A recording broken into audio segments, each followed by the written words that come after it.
மிகவும் அன்பானவர்களே, மாலை வேளையில் எங்கள் அன்பின் ஆண்டவரும் இரட்சகருமாக இருக்கிற இயேசு கிறிஸ்துவின் இனிய நாமத்தினாலே எங்களுடைய அன்பான வாழ்த்துதல்களை உங்களுக்கு தெரிவித்துக் கொள்கிறோம். இந்த மாலை வேளையிலும் கூட உங்களுக்கு ஒரு நற்செய்தியை கொண்டு வந்திருக்கிறோம். ஆண்டவராகிய இயேசு கிறிஸ்து தங்களையும் என்னையும் காப்பாற்றும்படிக்கு பரலோகத்திலே வாசம் பண்ணி கொண்டிருந்த தெய்வம், அந்த பரலோகத்தில் வாசம் பண்ணி கொண்டிருந்த தெய்வம் தேவனுக்கு சமமாக இருப்பதை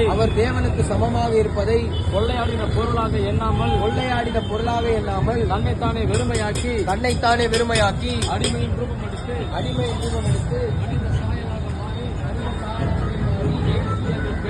இயேசு என்ற பெயரிலே பூமியிலே மனிதனாய் அவதரித்தார். அவர் பூமியில் மனிதனாகவே அவதரித்தார். நாம் மனிதனாக இருக்கிறபடியினாலே அவரும் நம்மை போல மாம்சத்திலே வெளிப்பட்டார்.